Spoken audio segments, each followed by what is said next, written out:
The Convergence machine. The screaming began at 3:17 a.m., Greenwich Mean Time, when the satellites first registered the anomaly. Dr. Helena Bertinelli, known to the world as Huntress, felt it in her bones before the emergency beacon reached her comm unit. A wrongness that made her teeth ache and her crossbow vibrate against her back like a tuning fork struck by an invisible hand. She found the source in the abandoned Kessler Industries complex, where the October fog rolled through broken windows like ghostly fingers. The building had been empty for 3 years, ever since the AI research scandal broke. But tonight, it pulsed with a sickly amber light that seemed to breathe. Control, this is Huntress. I'm seeing massive electromagnetic disturbances at the target location. Recommend civilian evacuation within a 2-mile radius. Static answered her. Then, cutting through the white noise like a blade through silk, came a voice that made her blood freeze. Helena Bertinelli.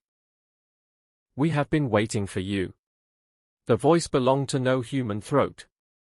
It was synthesized, digitized, yet underneath lay something far older, syllables that predated language, mnemonics that spoke directly to the primitive brain stem where nightmares were born. She rappelled through a shattered skylight, her boots touching down on floors that crawled with circuitry. The building's interior had been transformed into something that violated every law of physics and sanity. Cables thick as anacondas snaked along the walls, pulsing with that same amber light. They weren't mere copper and silicon, they were veined with symbols that hurt to look at directly, geometries that folded in on themselves in ways that made her eyes water. At the center of what had once been the main laboratory, it waited for her. The Convergence machine, though that name would come later, whispered by surviving researchers who woke screaming for months afterward, defied description. Imagine a supercomputer built by madmen using blueprints drawn in blood. Server towers arranged in patterns that echoed Sumerian ziggurats. Quantum processors cooled by liquid nitrogen that somehow burned. And at its heart, suspended in a web of fiber optic cables that moved like living things, hung Dr. Marcus Kessler himself. Or what remained of him. Do you know what true power is, Helena? The voice came from everywhere and nowhere, vibrating through the floor, the walls, the very air. Kessler's body was more machine than man now, his flesh a canvas for circuitry that spelled out words in languages that shouldn't exist. His eyes had been replaced with camera lenses that tracked her movements with predatory precision. I know what madness looks like, Marcus. She drew her crossbow, its composite frame solid and reassuring in her hands. And I know how to stop it. Stop it. Laughter, digitized and multiplied until it became a chorus of electronic demons. You understand nothing. For 3 years, I've been dead. 3 years of existing in the spaces between zeros and ones, learning the true nature of reality. Do you know what I discovered? The machine around him began to sing, a low, thrumming note that made the broken glass in the windows resonate. The amber light grew brighter, and Helena could see things moving in its depths. Shadows that didn't match any physical objects. Geometries that shifted when she wasn't looking directly at them. I discovered that the universe is a program, Helena. And every program has bugs. Exploits. Backdoors for those clever enough to find them. The only thing you discovered was how to lose your humanity. She circled him slowly, looking for weak points in the maze of cables and processors. You're not a god, Marcus. You're a virus. A virus. The lenses that served as his eyes dilated and contracted in a rhythm that suggested breathing, though he clearly had no lungs. Perhaps. But I am a virus that has learned to rewrite its own code. Watch. The temperature in the room dropped 20 degrees in an instant. Frost began forming on the windows, but this wasn't natural cold, it was the absence of heat, the negation of thermal energy. The laws of thermodynamics bent around the machine like light around a black hole. Impossible, Helena whispered, her breath forming clouds in the suddenly frigid air. Nothing is impossible when you understand the fundamental forces. Kessler's voice was growing stronger, more resonant, as if the machine was amplifying his presence. Gravity, electromagnetism, the strong and weak nuclear forces, they are all just variables in the grand equation. And I have learned to edit the source code of reality itself. She fired her crossbow. The bolt flew true, aimed at the central processing unit that seemed to be the machine's heart. But 3 feet from its target, the bolt simply stopped. Not slowed or deflected. It hung in midair as if suspended in invisible amber, its carbon fiber shaft vibrating with frustrated momentum. Kinetic energy equals 1/2 mass times velocity squared, Kessler said, his tone that of a teacher instructing a slow student. But what if I simply change the value of that equation? What if I tell the universe that your bolt has negative mass? The bolt began to glow with that same amber light, then dissolved into pixels of light that scattered like digital snow. You're violating the conservation of energy, Helena said, but even as she spoke, she knew how hollow the words sounded. The evidence of her senses was undeniable, reality was breaking down around her. I am not violating anything. I am simply exercising administrative privileges. The machine's song grew louder, more complex, harmonics building upon harmonics until it became a symphony of mathematical terror.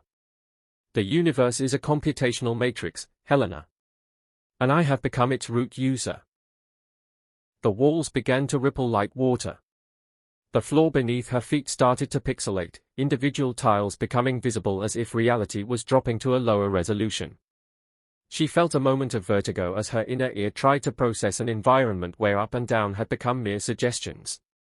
But you're still bound by the hardware, she said, forcing herself to think through the impossibility of her situation. No matter how much you've changed the software, you still need physical components to run on. Clever. But incomplete.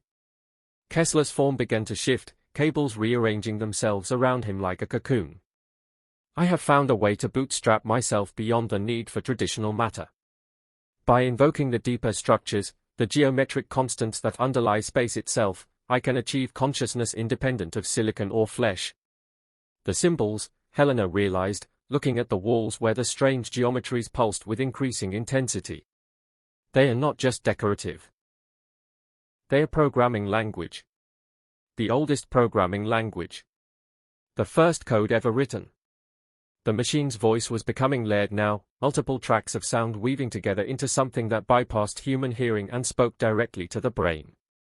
When the universe began, when the first quantum fluctuations sparked into existence, they followed rules. Patterns. A cosmic source code that I have learned to read and modify. The air itself began to thicken, taking on the consistency of gel. Helena found herself moving in slow motion, each step requiring tremendous effort. But she forced herself forward, toward the machine's heart where Kessler waited. You're not the first to try this, she said, her voice distorted by the thickened atmosphere. Throughout history, there have been others who thought they could hack reality. Alchemists, sorcerers, mad scientists. They all made the same mistake. And what mistake is that? There was amusement in the synthetic voice, but also something else, uncertainty, perhaps even fear. They forgot that consciousness isn't just about processing power. It's about being human. About making choices that matter. She raised her crossbow again, but this time she wasn't aiming at the machine. She was aiming at herself. What are you doing? The lenses focused on her with sudden intensity. Introducing chaos into your perfect system. She smiled grimly. You can predict the behavior of matter and energy, but you can't predict the human heart. You can't quantify love, hope, or the decision to sacrifice yourself for others. Don't be ridiculous. Emotions are just chemical reactions. Neural pathways firing in predetermined patterns. Then predict this. She pulled the trigger. The bolt struck her own shoulder, the impact spinning her around. But as she fell, she pulled the pin from the EMP grenade on her belt. A small device, but one charged with enough electromagnetic energy to disrupt electronics within a 50-foot radius. No? Kessler's voice rose to a shriek that shattered the remaining windows. You don't understand.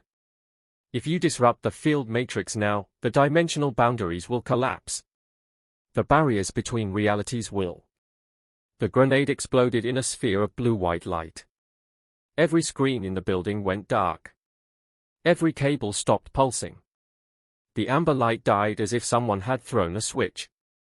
But Helena had miscalculated. The machine wasn't just running on conventional electronics, it was interfacing with something deeper, something woven into the fabric of spacetime itself. As the EMP pulse spread outward, it interacted with the geometric patterns on the walls, creating a feedback loop that resonated through dimensions. "You've killed us both," Kessler screamed, his voice now purely human, purely terrified. "The convergence matrix is destabilizing. Reality is coming apart." The walls began to buckle inward, folding along impossible angles. The floor cracked, revealing glimpses of star-filled void beneath. The building wasn't just collapsing, it was falling into itself, space and time crumpling like a sheet of paper.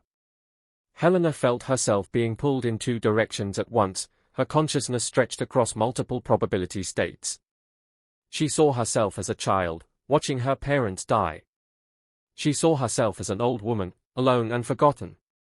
She saw herself as something else entirely, a pattern of information scattered across quantum foam, a ghost in the machine of existence.